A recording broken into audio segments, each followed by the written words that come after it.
Unfortunately, David Duncan, our chairman tonight, is actually at another meeting next door, so it's been left to me to hand you over to Fred McDermott, who will say a few words on behalf of the Heritage Group.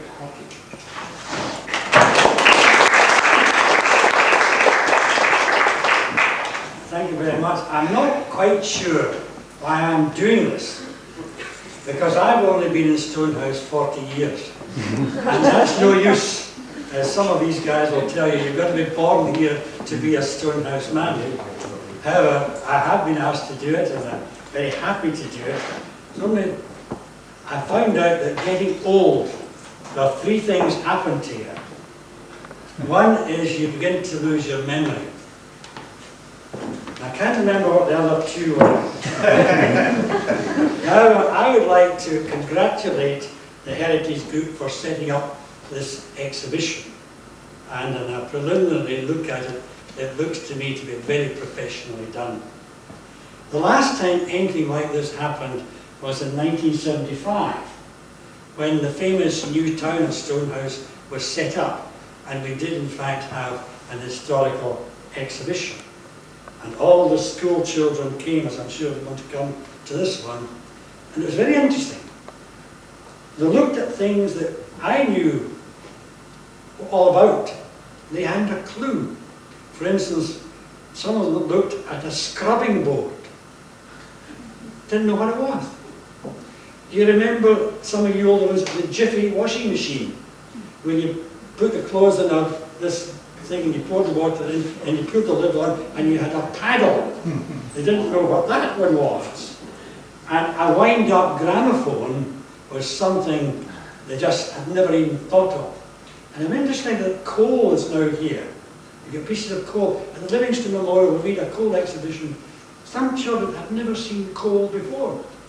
They'd been brought up houses with gas-fired central heating, and coal was unknown. And there are one or two of us, not many here, but just one or two of us, who have lived in times when there was no television, when there was no wireless, when there was only gas lighting.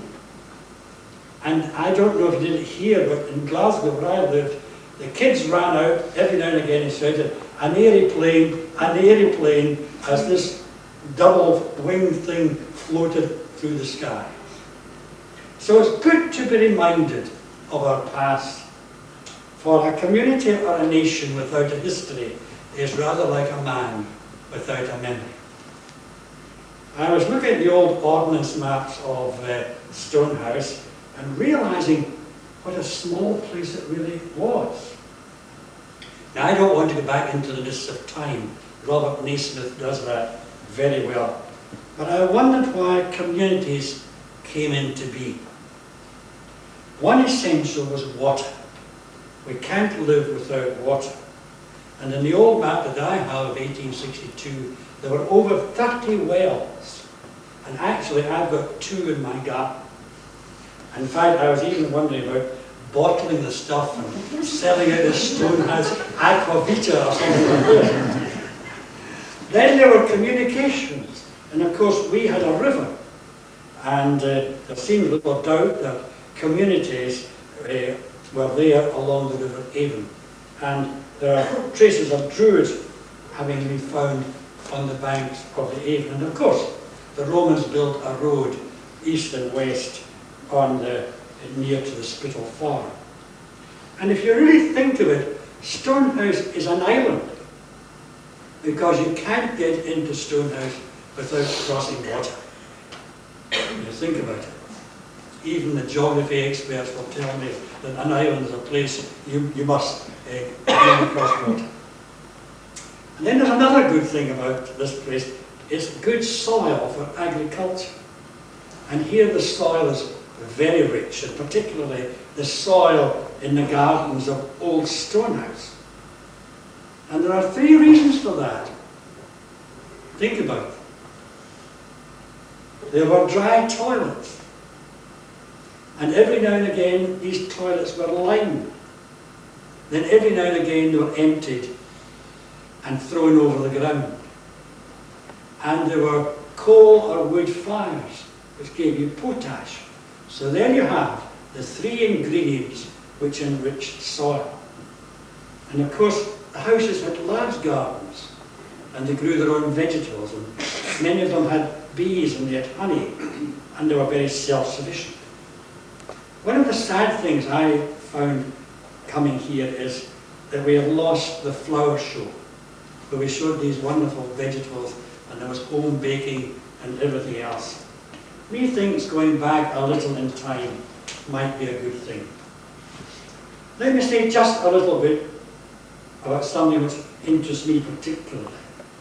In 1857, Sorby, a beamer, he was an important man in the craft of weaving. And to become a member of society, you had to pay £1 and thereafter 1 shilling per week. The society was very well regulated. They had a box, and the president, the treasurer, and the secretary each had a key. And there were 3 locks and 3 keys, so not one person could see it without the other 2 being there. The maximum cost of a house was laid down as £85. If anyone wanted to spend more, then he had to do it himself. And when the house was completed, the directors would examine it before handing over the £85. And then they had to pay £4, 5 shillings yearly until the debts were cleared. And I've certainly been in 2 houses where there were still earth floors, and some of you I know will remember the old thatched roofs. I think you'll agree today that the value of these houses is a little more than £85. And talking of building costs, the Patterson Church down the road cost £3,500 to build. If it was being built today, it would cost between 700,000, probably £1 million. And the lovely Free Church with a huge spire was built for £4,600. Quite a difference in just over 100 years. Trades too have changed dramatically. When I came to Stonehouse 40 years ago, there were 5 butchers. Today there are 2. There were 2 ironmongers. Today there are none. What about 1885? There were 10 shoemakers. Today there are none. There were 6 tailors. Today there are none.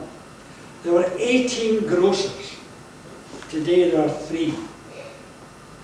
There were 3 twisters. Today there are dozens. So there have been constant changes. The Trongate had the Royal Hotel, which is now the Bank of Scotland. And down in the home farm was a lovely 9-hole golf course, which was dug up in the 1914 war, and we never got it back. There were well over 20 clubs, including, believe it or not, a cricket club. And one could go on and on and on, but I'm not going to waste any more time. I do hope the people of Stonehouse will visit this exhibition, which I think is very, very good. And it's even very modern in that if you want to know something about yourself and your family, you press a couple of buttons or get someone to do it for you. And I see it as a way of helping to remember the past. Let me say something else, that I want to congratulate the group who've organised this. It's always a case of there's a small group does something. Everybody wants something, but it's only a small group that do it. And it's usually invidious to point out one person. But in fact, the Heritage Group have asked me in particular to mention that the man who has really brought this together is John Young himself.